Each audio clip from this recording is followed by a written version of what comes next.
or the NSFW video came up. That is also Well, he correct, right? wanted it to be 150, and I was like, oh, I don't know if I can do that. You know, is 125 fine? And then that's whenever he was like, oh, you know, you could, you know. So this video was supposed to cover the entirety of the payment, or this was supposed to No, reduce it was the just payment? supposed to reduce it. Okay, that's what I thought. Inkplasm claims this was the first and only time they had done this, harboring no malicious intent when sending those messages, and weren't even aware the person was underage beforehand.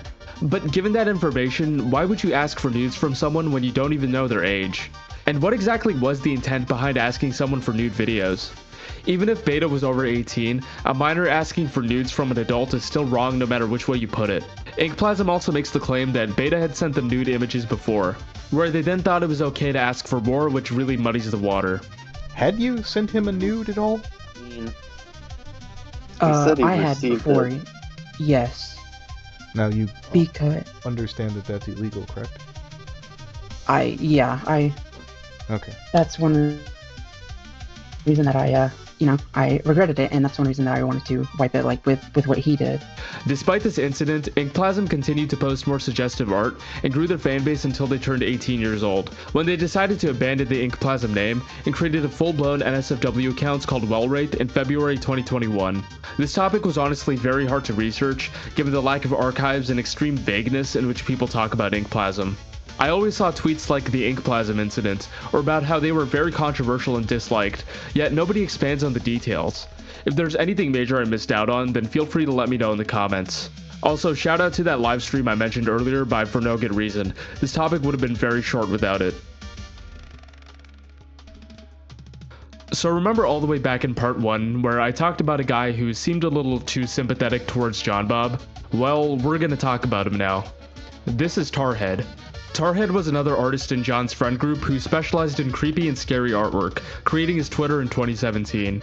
His art was honestly very well made, with an extraordinary use of color and line work, even creating official works for the Binding of Isaac. Eventually, he'd get into contact with John and they'd become close friends, where Tarhead would gain thousands of followers and fans by associating with that whole community. As you know, John was outed as being a groomer in August of 2020, and like many others in that community, Tarhead also made a response to the situation. This response was very strange though. While other ex-friends of his condemned his actions and were appalled by his behavior, Tarhead seemed to downplay the situation and chalked it up to being a perverted and touch-starved simp. On September 1st, 2020, an anonymous victim would come forward after seeing that tweet and accuse Tarhead of being a groomer himself. She alleged that Tarhead had phone sex with her, and they repeatedly sexted throughout early 2020, with him not even asking how old she was prior to it. Turns out she was only 15, but made sure to tell him afterwards. Although for some reason, Tarhead didn't seem bothered by this at all, despite the fact that he was 21 at the time, continuing to exchange lewd messages. Worst of all is that he allegedly convinced her to send nude photos of herself to him, where he saved the images on his phone and admitted to ejaculating to them. Eventually, he realized how f***ed of a situation this was and decided to needlessly insult and bully her to get her to leave him, trying to wash his hands of the whole thing. He even called her the N-word with a hard R, which obviously made things a lot worse. The insults and bullying from this guy who she had feelings for made her emotionally unstable, where she'd cry herself to sleep every night. After confiding about the problem she was having to her friends, she realized that Tarhead was grooming her. On August 12th of that year, she confronted Tarhead about the grooming, and he for some reason played the victim card and acted like she ruined his life, again insulting and berating her. Eventually, she'd get fed up and made the call-out post against him. People were already in shock after the John Bob situation a few days prior, and another groomer being outed in that community made things even crazier. Then there was Tarhead's response the next day, which if you're wondering was a disingenuous and sloppy apology to his audience and the victim, where he even gets the date he met the victim wrong in the first few sentences. He does provide additional context though, such as confirming he knew about the age gap and how wrong the whole thing was, and that she also had a boyfriend during all of this. In fact, the reason they stopped talking was because her boyfriend found out what was going on and put a stop to it. Tarhead quietly deactivated his account after receiving a ton of backlash from angry fans and ex-friends. The funniest part was that Leafy is here, yes, that Leafy, was apparently an idol to Tarhead. Leafy somehow found the response when it was posted, and made this statement which probably crushed him. 2 weeks later, the victim was revealed to be a person named Cypher's sister, who was also an artist that's into drawing scary and creepy artwork. She would release a video on her channel explaining the whole situation in more detail and providing context. I have to be honest though, it really feels like Cypher was somewhat defending Tarhead and was still being manipulated by him. Throughout the video, she details some of her mistakes and places blame on herself for getting groomed, still holding out hope for him. Just to be clear, besides the cheating which she worked out with her boyfriend, her getting groomed by him is not her fault whatsoever. It's really sad to see her care so much about an awful person who did all that and insulted her constantly. In fact, she mentions calling him after the post went live, where he started crying and convinced her to take it down and private her account. One more thing to note is that apparently she never actually sent him new photographs of herself, just some risque photos and videos here and there. Honestly, this is probably a good thing, but I don't really know why she lied about this, but even without that point of contention, this situation is still horrible. In the comments section, Cypher has left an update saying that Tarhead has gone to therapy and has gained a social life outside of the internet. All of this happened almost 5 years ago now, so I'm assuming, or at least hopeful, that Cypher has fully realized the extent of Tarhead's grooming and abuse, and has healed from it since then. I don't know what happened to Tarhead since then, and I don't really care. Let's just hope people like this never come back. Owlturd, otherwise known as Shen Comics, is a popular webcomic artist whose work has been spread in popularity through memes and exploitables. If you don't know, exploitable comics are meme templates, which can be easily manipulated to add to the joke or create a brand new one, using an interchangeable punchline. You've probably seen stuff like this all over the internet, by which I mean Reddit. They're mostly Reddit memes. One of those memes was a comic titled "My Bike Got Stolen Recently," posted on November 13th, 2017. While Shen's artwork being used as a meme format was very common, the joke was always unrelated to Shen or the artwork in question, but this time the comic itself was being made fun of, and Shen was the butt of the joke. Why? Well, a lot of people found it cringy and thought that the premise was dumb. My bike got stolen recently. I was pretty bummed about it. But I think whoever stole it was probably more happy to get it than I am sad to lose it. Total happiness in the world increased. So, whatever. Most of the critique alluded to Shen being a Holy self-destructive, spineless doormat that just let bad things happen to him without fighting back. The comic was posted on r/cringeanarchy by the user Nikish, I don't know, as well as 4chan's Cobor to get made fun of, gaining site-wide infamy as Shen was now being referred to as a bike cuck. Eventually, the jokes and teasing would get to Shen, and on November 18th, he'd make a post on Facebook asking people to stop calling him bike cuck, deciding to go on a hiatus indefinitely. Obviously, given that this is the internet, people doubled down and called him bike cuck even more. The next day, he'd clarify by saying that him going on hiatus was actually because of personal reasons unrelated to the comic stuff. In fact, he actually said he liked all the bike memes and wanted this break to reflect on how to handle things like this in the future. Eventually, Shen would return with new comics, still going strong to this day, even poking fun at himself and that comic here and there. Another very tame entry, which I feel like we need after all the horrible people we've gone through so far. On December 2nd, 2019, the YouTuber PewDiePie revealed that he and his wife Marzia's house was broken into and robbed. A very scary and unfortunate situation that could happen to anyone, where he received a lot of support. On the 8th, Mallory Jessica Eudicious, otherwise known as SweetBeans99, created a comic which mocked what happened to him, including a straw man named New Guy, which I guess was supposed to be the antagonist of the comic. I'm assuming this mindset stemmed from some controversies PewDiePie's had in the past, with the bridge incident and whatnot, which seems to have permanently stained his reputation in the eyes of many people, including this person. What a fucking wholesome friend. Oh, what's so funny? That millionaire gamer bro douchebag totally got robbed. Hey, how'd you like it if you were robbed? Oh, wow. I can tell we're gonna be the kind of coworkers who become good friends. Wow, really? Hell no. Apparently, the one we're supposed to relate to is the person laughing at the misfortune of someone else. Meanwhile, the stupid idiot is the one with empathy and kindness, getting put down for asking if they'd be okay with that happening to them. Now, personally, I think the argument of, oh, whatever, he's a millionaire, who cares, is not even a good one because, one, in today's economy, even being a millionaire won't get you that far in comparison to a billionaire, which is vastly different. and arguably who you should actually be against if you're one of those eat the rich people. Trust me when I say, slightly affluent people compared to you are not your enemy. And number 2, Marcia said that 90% of her sentimental valuables were stolen in the robbery. This isn't really a matter of just buying new stuff because you have money. Those valuables had meaning and memories attached to them, something you can't replace. This comic completely backfired and blew up in their face after getting posted, having the opposite effect intended. It quickly spread online as people found it distasteful, cringy, and toxic. Then, on New Year's Day of 2020, OniNG posted the comic with this caption, which spawned numerous edits and altered endings to make it either wholesome or funny. As the comic spread, this new guy character quickly became a fan favorite of the internet, and his wholesome and kind attitude would overshadow the original comic and its creator, Mallory. Many of the pieces even went out of their way to discourage harassment of Mallory too, which amplified its wholesome messaging. Despite this, there was still harassment of Mallory, in which they'd respond and then private their accounts. While an overwhelming majority of people were against the message of the original comic and saw New Guy as a wholesome meme, some other people thought the meme actually encouraged harassment of Mallory. This was not the first time that year Mallory would get into controversy with their comics though. On April 8th of 2020, they made a comic in which their character shoplifted from an art store, which caused more backlash, but this topic isn't about that. Since then, Mallory hasn't had much drama related to their works, and mostly just does their own thing. Although I do find it funny that they're a big Smiling Friends fan, despite how close Zack and Oni are, which makes this come full circle I guess. Fun fact, New Guy is technically the first ever meme of 2020, and subsequently the entire decade. Rory Cummings Dies, otherwise known as RCD Art, was a fan artist on Tumblr and other sites, known for their comedically fetishistic and disproportionate anatomy they would include in many of their drawings. Rory had been posting to the internet since 2012 on sites like Twitter and Tumblr, where it would seem that their style was actually much more polished and nice looking compared to what I'm about to show you. They would make art for many different franchises like Marvel, Star Wars, and Steven Universe, which had their accounts grow in popularity over the course of the 2010s. It was even revealed that Rory made it into CalArts in 2016.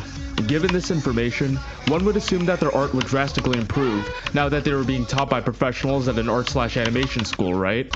Well, the complete opposite happened. Rory's art got much, much worse.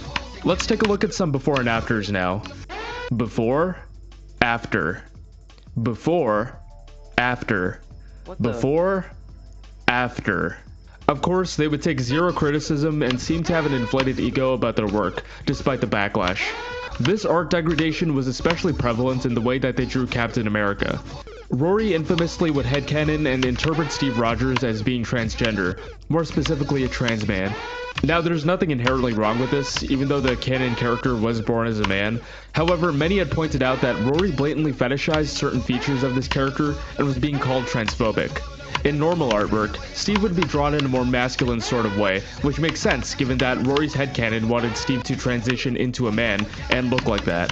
However, they would draw multiple pieces of NSFW artwork, which inflated the chest, slimmed the waist, thickened the thighs, and overall made Steve look a lot more feminine, which completely goes against the idea they had going.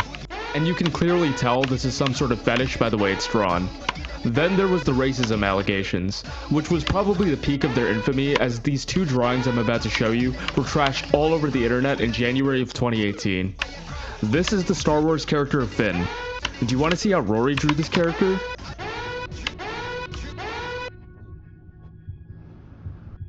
Look at that misshapen head, those giant red lips. Want to see how Rory drew this character? Look at that misshapen head, those giant red lips and fish-like appearance. My god, it doesn't even have a watermark.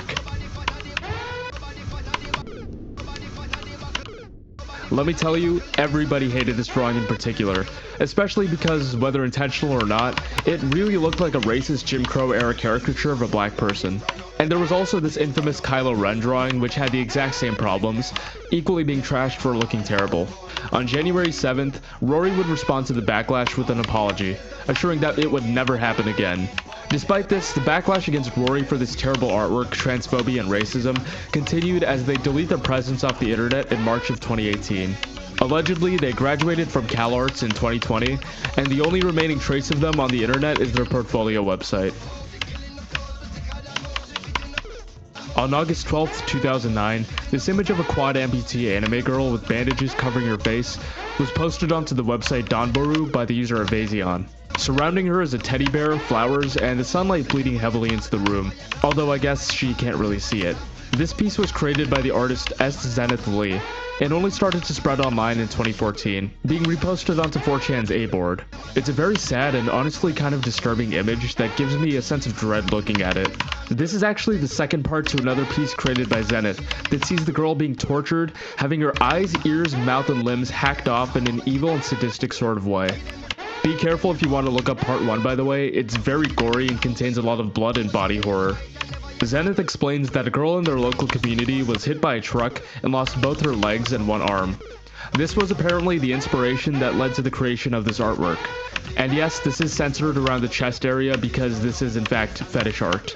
It's called eroguro, or erotic grotesque, which is a type of fetish from Japan involving blood, gore, disfiguration, violence, mutilation, urine, enemas, or feces for sexual gratification.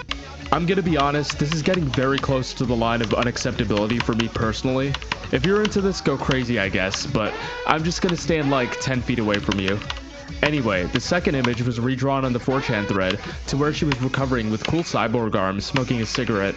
And from then on, it would take until 2019 for Twitter user DJ Chimera to introduce it to that site. And then in 2022, Intellectual Incel Group posted a version with this caption, later being used by thousands of other people as a reaction image for when something slightly inconveniences you. The joke spread like wildfire, with different edits and scenarios popping up as shown on screen, until it eventually fizzled out by 2023. I've tried to look more into Zenith, but after seeing many pieces of eroguro art while doing research, I think I'm gonna end this segment here. Thank you to the YouTuber Frankie Faye for the video on this topic. Check the link in the description below. On April 12th, 2012, the animator Gonzo SSM would upload a very disturbing animation centered around Steve and a creeper from Minecraft, which, even for 2012 standards, was a bit much for parody. Things start off relatively normal, where Steve comments on the oversaturation of Minecraft parodies around this time, which, you know, fair enough. Then as he finishes building his house, a creeper approaches behind him, but he's not taking any chances. Steve beats the ever-loving shit out of this creeper, who keeps saying, "I didn't mean any harm," while the creeper's face gets bloody and bruised from all the punches. Then, Steve whips out his Minecraft cock and wrestles the creeper to the ground, beginning to violently SA him for 30 seconds, all while you can hear the creeper cry, beg, and flee. And that's it. That's the whole animation. I kind of put this in the same boat as Racist Mario, where it's a very edgy and crude animation made back when YouTube was a lot more lax with this sort of thing. The short is still up on Newgrounds, however, only a re-upload exists on YouTube, assuming it got taken down for the very graphic depiction of SA. Fun fact, Gonzo SSM is the same animator behind many famous Tobuscus animated shorts and music videos. So, that's cool, I guess. Hey, it's me from the future. So it turns out the short is still on YouTube, however the original upload has been completely buried by the algorithm, demonetized, and age restricted. On October 31st of 2013, the website archive.fools.us stored a very infamous and well-known piece of Sonic fetish art, which portrayed Shadow and Sonic transforming and merging into a giant toilet to be used by a fat furry just out of view. It's honestly one of the better known Sonic fetish artworks, and was shared all over the internet in the 2010s when discussing this topic. Although the true origins and artist behind this masterpiece has never been found to this day. Every link is either broken or directs the user towards other sites posting the artwork, not the actual origin. Every obscure website that does claim to have the origin or names an artist ends up linking to a repost or mistakenly credits the reposter as the artist. Whoever made this really did not want to be found, as there doesn't seem to be any trace of them or any of their other artwork across the entire internet. As I mentioned in the beginning, the archive from 2013 seems to be the earliest confirmed record of that image. It's kind of rare to see someone scrub their entire identity off the internet this thoroughly, especially with something as iconic as this. Not much else to say here, it's just a really funny Sonic transformation fetish artwork. Thank you again to Frankie Faye for the video on this topic. On August 30th, 2024, the Japanese Twitter artist @Shinogiyu posted this seemingly cute and innocent drawing of a little cat on a pillow, holding something in its mouth. The artwork, possibly from its initial perceived cuteness, got something in its mouth. The artwork, possibly from its initial perceived cuteness, got over 16,000 likes and was seen by a lot of people. But then you start to notice that something is off with the image. Let's zoom in on what this cat is It's a condom. It's a fucking condom. Oh, this guy's a goddamn zoophile. Obviously, after finding out, people were really disgusted and angry at what this artist drew. Not everyone felt the same way though. Other zoophiles praised the image and the artist's other works, which also contain zoophilia content. Thankfully, most of it isn't explicit, at least on this account, but man, knowing what I know now, it's just really gross. I kind of only put this in because it was trending at the time, and I didn't really know what else to put in this final tier that was infamous and also obscure, so that's why it's here. Not much else to say about it, just avoid this person if you can. Actually, you know what? I found another piece on the Japanese side of Twitter that also made me feel disgusted. I briefly want to talk about it. On February 20th, 2025, the artist Ojo199654 created a comic which was a confession to a sin he committed. The aforementioned sin detailed him stalking, grooming, and essaying a little girl while he was presumably a fully grown man. He describes waiting at a bus stop every day at the same time, waiting for a specific little girl to pass by, before eventually talking to her. The girl says that she needed money for a phone, so he manipulates her into sending him nude photos of herself in exchange for money. After a couple months of grooming, he goes over to sleep at her house, in which he convinces her to have sex with him, otherwise known as statutory. Somehow this post got over 70,000 likes on Twitter. However, I'm glad that a majority of people are rightfully calling out how disgusting and depraved this artist is, and recognize the severity of the crimes committed. Even other Japanese people were upset and angry by this, which is a huge relief given how lax the laws and attitude is over there when it comes to issues like this.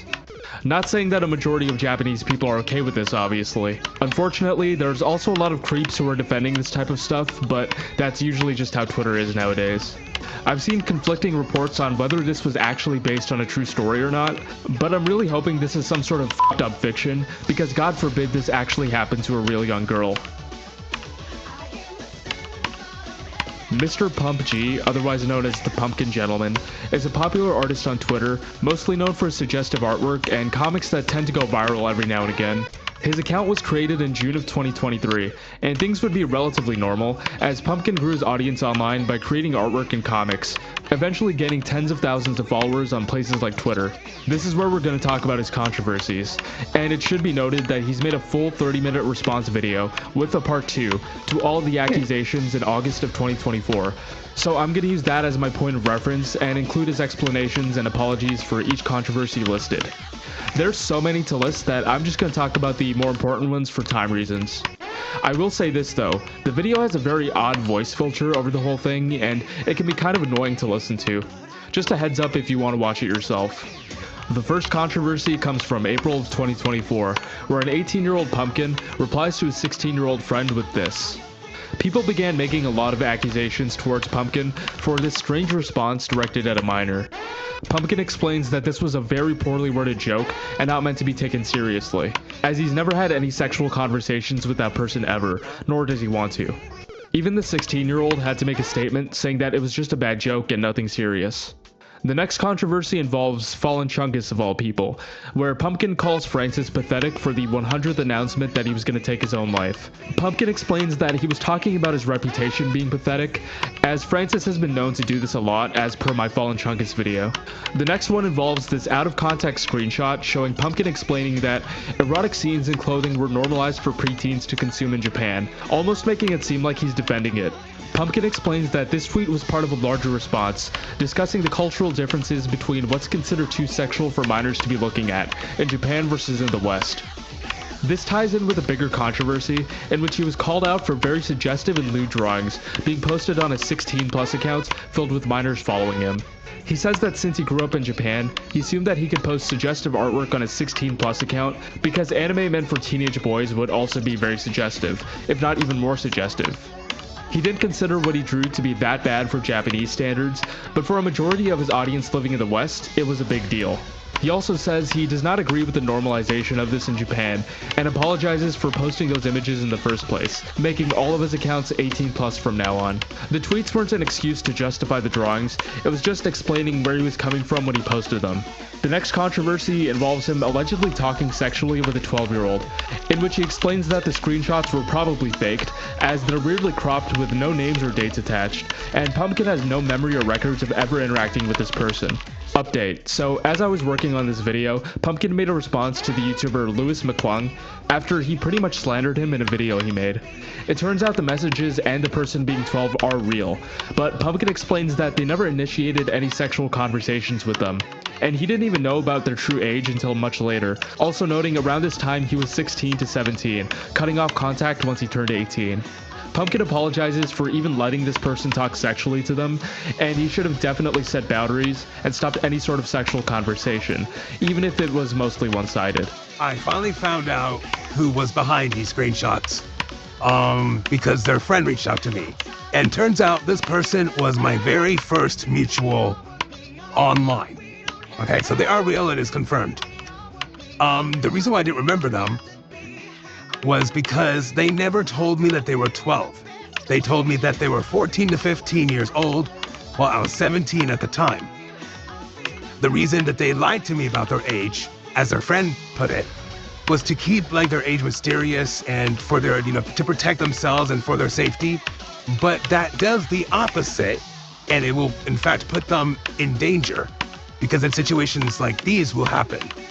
Although I never initiated or started any conversations related to NSFW like topics or suggestive topics, I did allow them to joke and talk about it. Reason given that when I moved here, right, I was already in high school. I already had 14 to 15-year-old friends who joke about very, very similar things and would also make sex jokes and yada yada and whatnot. So I thought, okay, what's different from online and in real life, So I'm like, okay, yeah, you could joke about it. And although I did try to set a boundary, although it was a weak attempt where I'm like, yeah, you can open up to me or whatever, just, no actual love feelings or NSFW pics. Like, no, I don't want that. Like, stop.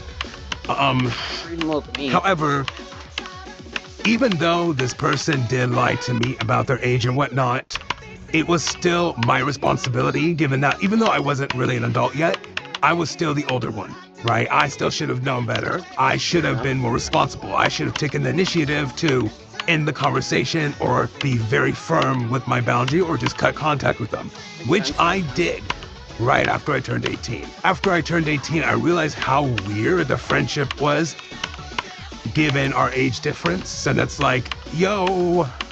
He has admitted to playfully flirting with his friends whom he didn't know the ages of as well, in which he also apologizes for the unprofessionalism when talking to people, saying it won't happen again. Although it is kind of crazy how often this seems to happen with Pumpkin. Now, those are most of the serious allegations out the way, but there's a chunk of the video dedicated to petty claims he honestly could have just ignored.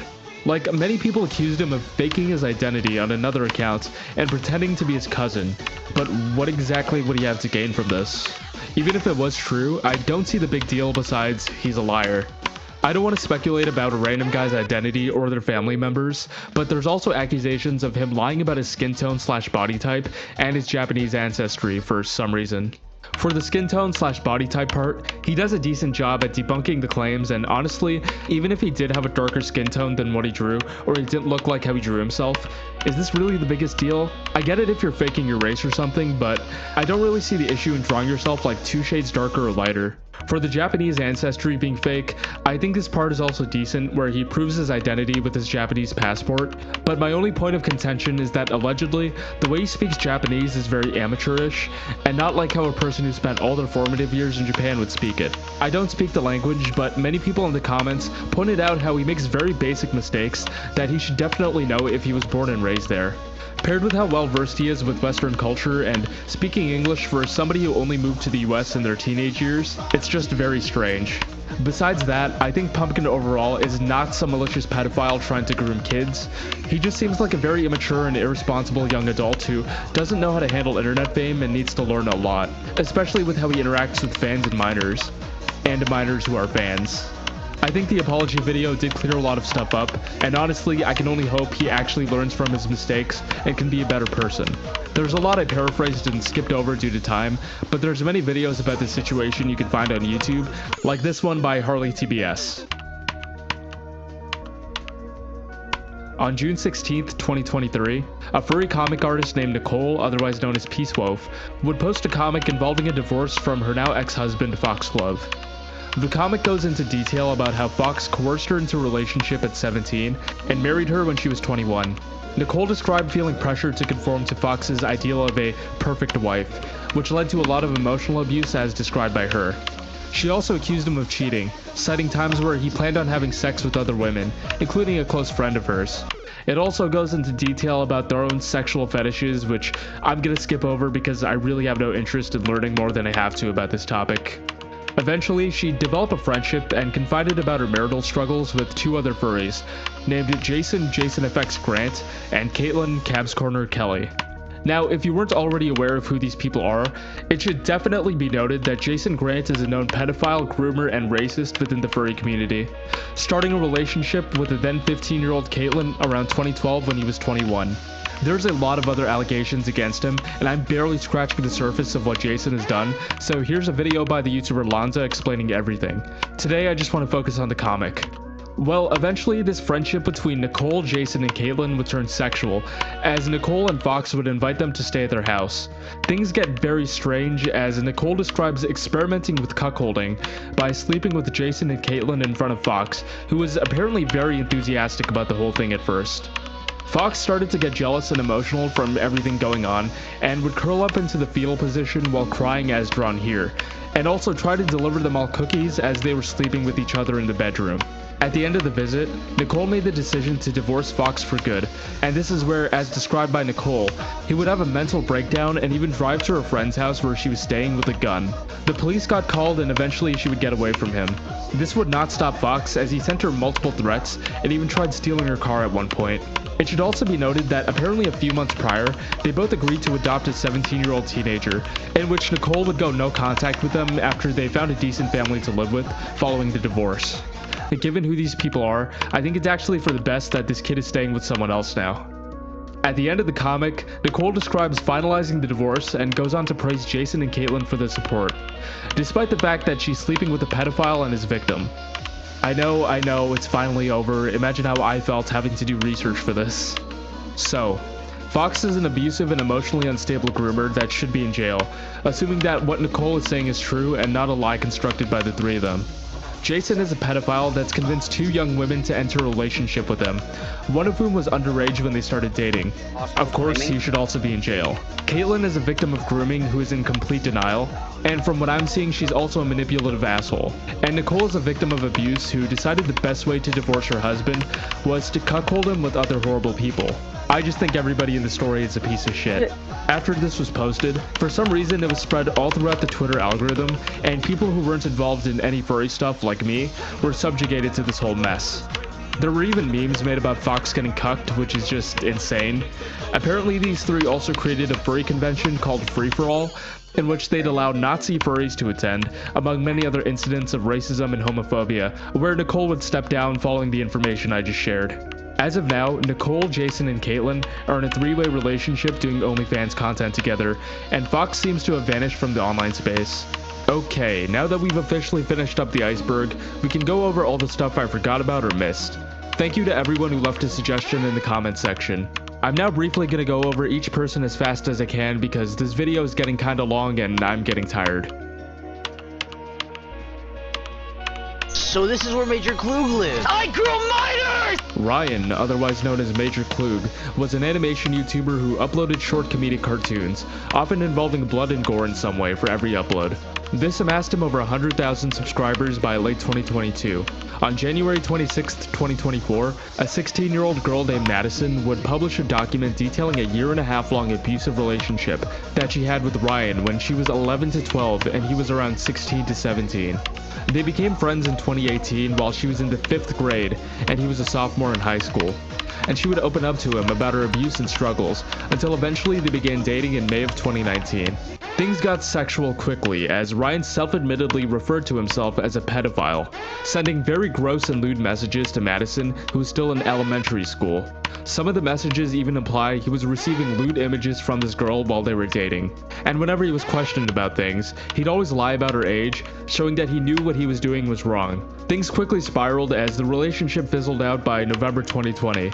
Ryan would apologize to Madison in January of 2023, but she released this document anyway to bring awareness to his crimes and move on with her life. Since then, Ryan has made no attempt to defend himself or respond to the situation, deciding to go inactive on all of his accounts. Madison says that she's in a much better headspace now and has been doing better ever since. Leighton Allen LaBute, otherwise known as Dollyflesh, was a small claymation animator on YouTube who created strange and disturbing fetish content, which eventually escalated into real life. Leighton began uploading around 2016, creating claymation shorts, usually involving violence, blood, and gore in some sort of way. Most videos involved serial killers, some made up and some real, torturing, dismembering, and cannibalizing victims, which he seemed to take great interest in, even idolizing people like John Wayne Gacy. This was so prevalent in his life that he would make a video pretending to eat the flesh out of a clay doll he made for some sort of cannibalization fantasy, as well as a video where he made clay breasts that spurted milk. Now, many would argue that people can create disturbing fictional content and be of sound mind in real life, like the creators of many successful horror movies, or even fellow creators on YouTube like David Firth and Meat Canyon. And that's a valid point. This is not the case here though, because on May 15th, 2019, Leighton uploaded a video in which he tortured and killed multiple hamsters by stabbing, crushing, drowning, and microwaving them. Obviously, these were taken down, and somehow this incident flew under the radar of the general public, as he also started to express views relating to being an incel, including videos where he created clay dolls of himself torturing women and animals. About a year later, he would upload the videos again, but this time to Reddit. Luckily, there was a lot more attention given towards Leighton's actions this time around, as only a week later, he would finally be arrested on 3 counts of animal cruelty. Although somehow he was given a chance